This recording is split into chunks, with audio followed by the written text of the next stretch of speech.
IG sa pangunguna po ng minamahal na founder at chairwoman, Madam Cherry Gutierrez, kay Sir Charlie, at sa inyo pong lahat.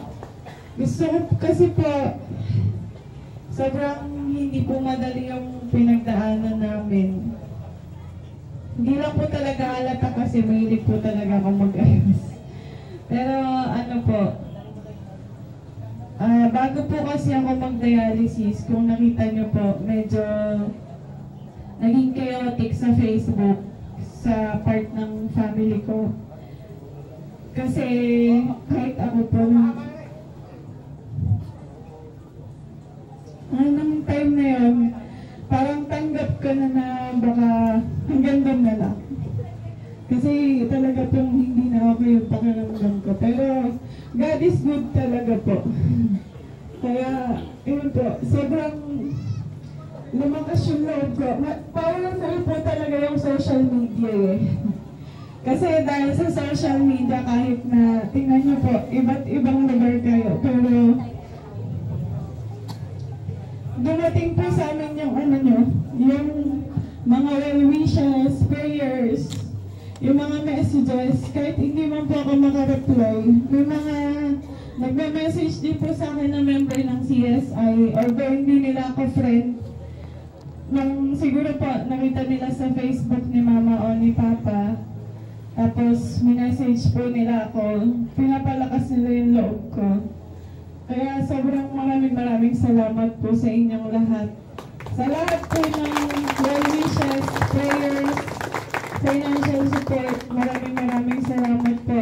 Sa grupo po ng CSI dito po sa Subic, noong araw po ng anniversary niyo po ba yun? Nasa dialysis po ako noon. Inip po ako kasi ang tagal-tagal dahil kailangan po namin maghintay sa waiting area ng 4 hours and another 4 hours sa pagsalang. Pero nung nakita ko po kayo na kasi po meron pong t-shirt na fundraising para sa akin na nilansad ng churchmates namin. Nung nakita ko po na ang saya sa inyo, ang dami-dami na suot-suot niyo yung t-shirt.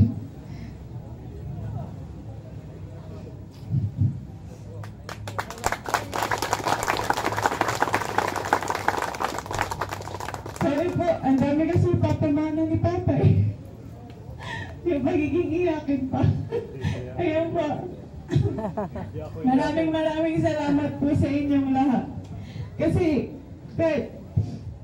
yung simpleng pangungumusta lang po, tsaka pag, yung, lahat po yan, na-appreciate po naman ang buo. Kaya salamat po ng salamat po talaga. Sa ngayon po, tuloy-tuloy po yung laban.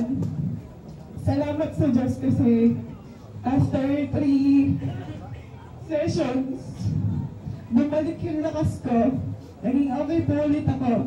Sabi ko nga sa kanila, Mama, maganda na ulit ako. Kasi ano po, marami po kasing nanda-down sa akin nun. Dahil hindi sila naniniwala na may sakit ako kasi sobrang positive ko po. Ayaw po talagang pinapakita na may sakit ako. Kaya hanggang ngayon po, ayan po, tuloy-tuloy po yung dialysis ko. Yan po mga tundok na yan. Yan po yung tanda ng hirap.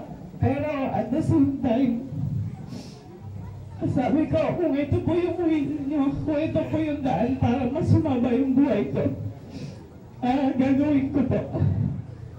Kaya maraming salamat po sa inyo lahat. And patuloy niyo po kaming isama at ako po sa lahat ng prayers po ninyo. Salamat po.